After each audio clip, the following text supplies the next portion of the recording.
The whisper in the void. Grand Counselor Telzar's 4 eyes narrowed as the human ambassador entered the circular chamber. The massive dome of the Galactic Council headquarters on Centaurus Prime fell silent. All 17 species represented watching with barely concealed disdain as Ambassador Sarah Chen approached the central podium. Her steps echoed against the marble-like floor, the only human among a sea of aliens who considered her species primitive at best, dangerous at worst. Esteemed members of the Council, Chen began, her voice steady despite the tension. I come again to request full membership status for Earth and her colonies. For 30 years, we have maintained our observer status, contributed to galactic scientific endeavors, and adhered to all regulations imposed upon us. Telzar's upper left hand rose, silencing her. The Council has reviewed Earth's petition, Ambassador Chen. Our decision remains unchanged. Your species has been spacefaring for barely a century. The minimum requirement is 5 centuries of stable interstellar civilization. Ambassador Chen's face remained impassive, though those who knew humans well could see the slight tightening around her eyes. May I remind the Council that Earth has established 7 thriving colonies, developed trade relations with 12 Council species, and contributed significant medical breakthroughs to the galactic community. Councillor Drea of the Ardanian Collective chittered softly, her insectoid features gleaming under the chamber's lights. We acknowledge these contributions, Ambassador. However, your species' history of internal warfare gives us pause. The Proxima incident of 2187 demonstrated humanity's continued aggressive tendencies. A pirate attack that we defended against, Chen countered, as was our right under Section 7 of the Non-Aggression Pact. The discussion continued for another hour, with various counselors raising objections to Earth's full membership. Behind their diplomatic language lay the unspoken truth. The older species feared humanity's rapid technological advancement. In just 1 century of spaceflight, humans had already begun to close technological gaps that had taken other species millennia. As the session ended with another deferment of Earth's petition, Ambassador Chen nodded respectfully and departed. Outside the chamber, her assistant Michael Okafor waited with a concerned expression. Another rejection? He asked, falling into step beside her. As expected, Chen replied, her voice now carrying the frustration she had concealed inside. They're afraid of us, Michael. Not of what we are, but of what we might become. Admiral Zhao won't be pleased. The Defense Council was hoping for access to Alliance military technologies. Chen smiled thinly. The Alliance would be shocked to learn just how little we need their technology. Project Thunderbolt alone puts us decades ahead of what they think we have. As they approached the Earth Embassy, a young officer rushed toward them, his face pale. Ambassador, we've received an emergency transmission from Outpost Horizon. They're under attack. Inside the secure communications room, Chen and several Earth Defense Force officers gathered around a holographic display. The image showed a man in a torn EDF uniform, blood trickling from a wound on his forehead. This is Commander Victor Desari of Outpost Horizon. The man gasped, explosions echoing in the background. We are under attack by an unknown force. Not pirates, not any known species. They're like nothing we've ever seen.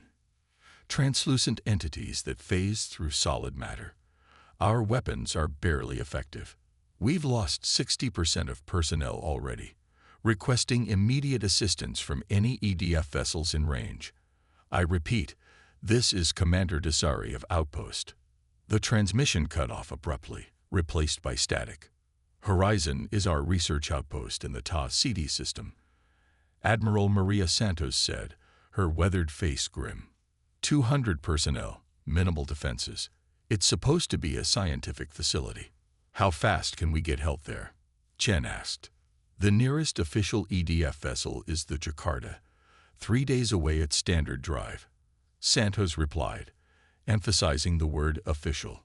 Chen understood the implication. And unofficially, Santos straightened. The Thunderbolt battle group is on training maneuvers just 12 light hours from Ta City.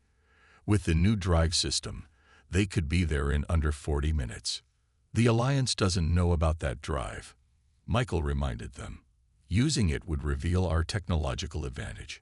Chen stared at the now blank hologram, where Commander Dasari's desperate face had been moments before. 200 lives against a strategic secret. We need to inform the Council about the attack. Within the hour, Chen stood again before the Galactic Council, this time in an emergency session. She played the distress call, watching as various counselors reacted with shock, concern, or in some cases, skepticism. We request immediate assistance from Alliance forces, Chen concluded. Outpost Horizon is a civilian research facility with minimal defenses. Grand Counselor Telzar conferred briefly with his advisors before responding. This is concerning, Ambassador. However, I must point out that the nearest Alliance peacekeeping vessel is currently 5 days from the TAS CD system. We will dispatch them immediately, but I fear they may arrive too late to render assistance. 5 days. Chen's diplomatic veneer cracked slightly. 200 people might be dead in 5 hours. Counselor Drya's antennae twitched. Perhaps this is merely a communication malfunction. Your technology is known to be unreliable at times. Chen's hands gripped the podium tightly. We saw Commander Dasari's transmission. This is no malfunction. Or perhaps, came the silky voice of Counselor Xandar of the Viridian hegemony. This is some internal human conflict that you've chosen to dramatize for our benefit. Your history is replete with false pretexts for military action. The chamber erupted in murmurs and chittering as Chen fought to maintain her composure. People are dying while we debate, counselors. The Alliance will render assistance in 5 days, Telzar repeated firmly.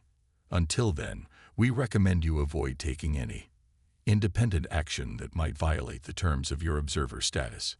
As Chen left the chamber, her expression was stone, but her mind raced. The message was clear. The Council wouldn't help in time, and they were warning Earth not to help itself either. The unspoken subtext was equally clear.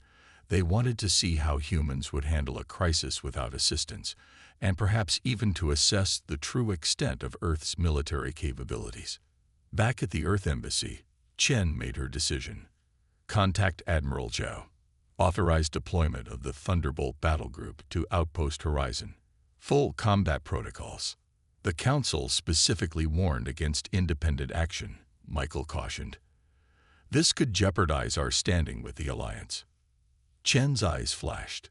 I'm not sacrificing 200 lives for politics. If the Council arrives to find everyone dead, they'll just cluck their tongues and say how unfortunate it was. Besides, she added with a grim smile, perhaps it's time the galaxy learned what humanity is truly capable of when our people are threatened. Admiral James Zhao received the authorization code aboard the EDF Thunderbolt, the first of Earth's new class of phase-shift battlecruisers.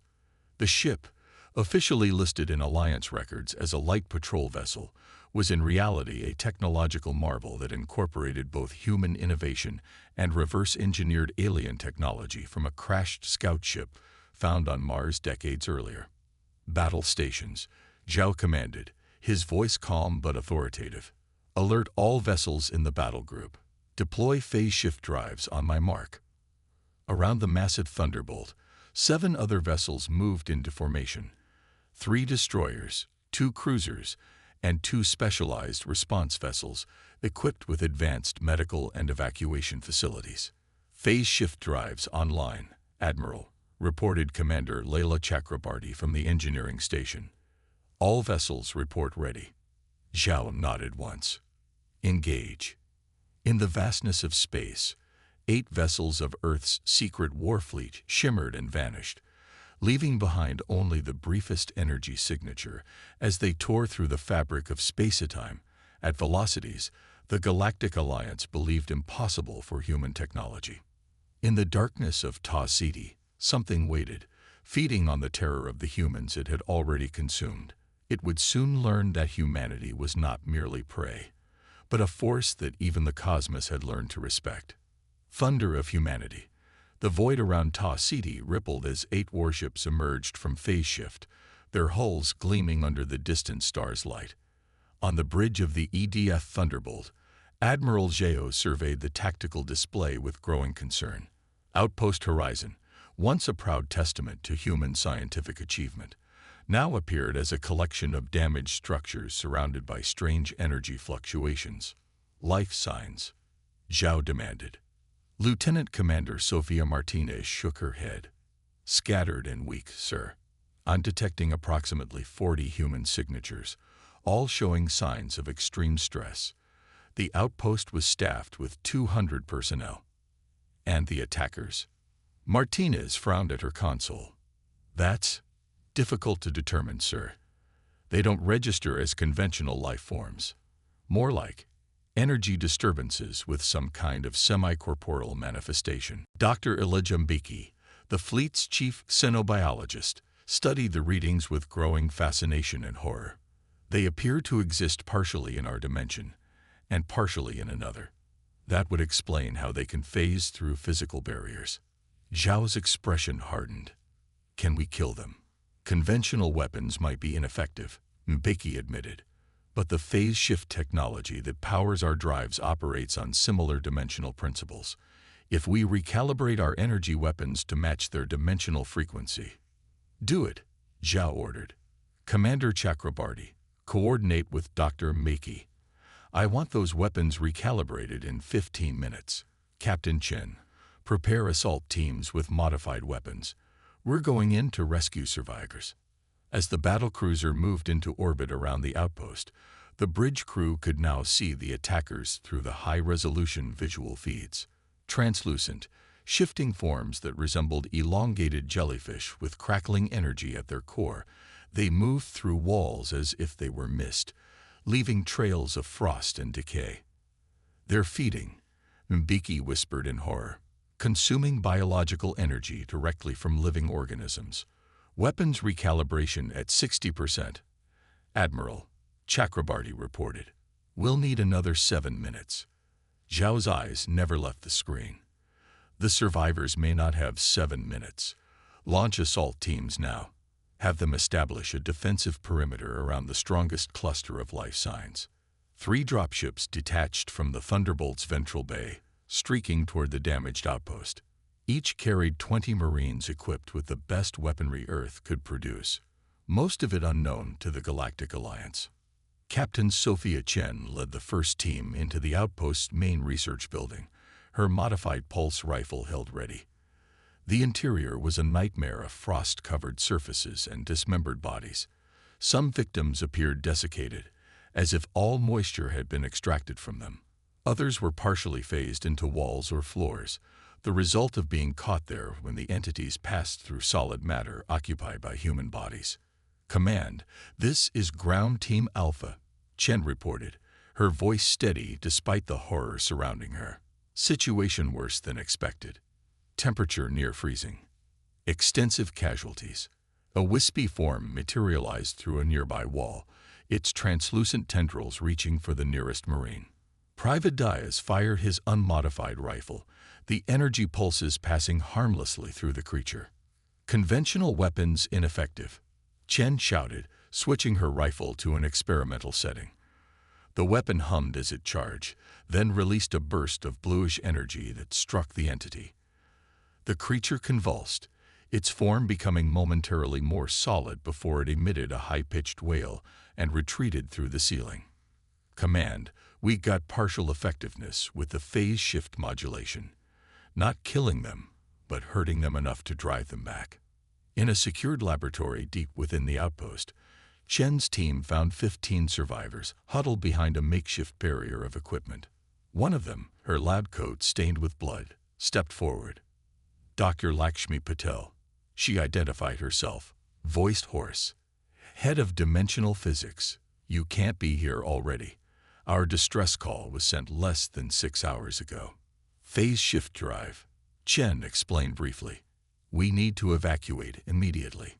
Dr. Patel shook her head frantically. You don't understand. This is our fault. Project Looking Glass. We were attempting to create a dimensional viewport to observe alternate realities. Something went wrong. The barrier thinned too much, And they came through. Can you close it? The equipment was damaged in the initial attack, but I have the calculations. With a properly calibrated phase shift device, we could reverse the process. Chen relayed this information to the Thunderbolt as her team began evacuation procedures. In orbit, Admiral Zhao quickly grasped the implications. We can use the battle group's combined phase shift drives to generate a dimensional repulsion field, he told his officers. But we'll need to position our ships in a precise configuration around the breach point. As the evacuation continued, sensors detected new arrivals in the system. The Alliance peacekeeping vessel Righteous Judgment had arrived, somehow managing the journey in mere hours instead of the promised 5 days. Zhou's lips thinned to a hard line. They lied about their response time, he noted coldly. They wanted to catch us in the act. On the bridge of the Righteous Judgment, Commander Vextal of the Viridian Hegemony stared in shock at the sensor readings. 8 human vessels of unknown design and capability were in orbit around the outpost. According to all intelligence reports, Earth shouldn't have ships capable of reaching Ta City for at least 3 days. Yet here they were, already engaged in combat and evacuation operations. Open a channel to the human vessels, Vextal ordered, his scaled skin flushing with agitation. Admiral Zhou's face appeared on the view screen, his expression impassive. Commander Vextal, your arrival is unexpected. The Council informed us that Alliance assistance would take 5 days. We were closer than initially reported, Vextal admitted awkwardly. What is the situation? A dimensional breach has allowed extra-dimensional predators into our reality. They've killed over 100 of our people. We're evacuating survivors and preparing to seal the breach. With technology the Alliance was unaware humans possessed, Vextal noted pointedly. Zhao's expression didn't change. We developed it to protect our people when no one else would. Now, unless you're here to assist, please maintain a safe distance. The dimensional repulsion field might affect your systems. Before Vextal could respond, the feed changed to show the human vessels repositioning around the outpost. They formed a perfect octagonal pattern, energy building visibly between them as their drives synchronized. The Righteous Judgment sensors went wild as space itself seemed to warp and flex. A blinding flash erupted from the outpost, followed by an expanding wave of energy that rippled outward before collapsing back in on itself. When it cleared, the readings showed no trace of the dimensional entities. Breach sealed, came Zhao's voice over the channel. Survivors are being transferred to our medical vessels. We've recorded 143 fatalities. Commander Vextal stared at the screen, reassessing everything the Alliance thought they knew about human capabilities. Admiral Zhao, the Council will have questions about the technology you've demonstrated today. And we'll have questions about why the Alliance lied about their response time. Zhao countered evenly. Perhaps we should discuss this at the Emergency Council session Ambassador Chen is currently requesting. 3 days later, the Galactic Council chamber was filled beyond capacity as representatives from all 17 member species gathered to hear Earth's report. The chamber buzzed with nervous energy as classified footage from the Thunderbolt's battle cameras played on the central holographic display. Ambassador Chen stood proud and unapologetic before the Council. As you have seen, Earth responded to a threat that the Alliance could not, or would not address in time. We used technology developed in secret because our experiences taught us that we could not rely on others for our defense. Grand Counselor Telzar's voice was subdued. The technology displayed by your vessels exceeds anything we believe humans capable of developing for at least another century. We've had to adapt quickly to a galaxy that viewed us as primitive, Chen replied. The phase shift drive is just one of many technologies we've developed. We kept them secret not out of deceit, but out of necessity. And the dimensional predators? Counselor Drea asked, her chittering subdued with new respect. Contained. Dr. Patel believes the breach is permanently sealed, though we've left monitoring equipment to be certain.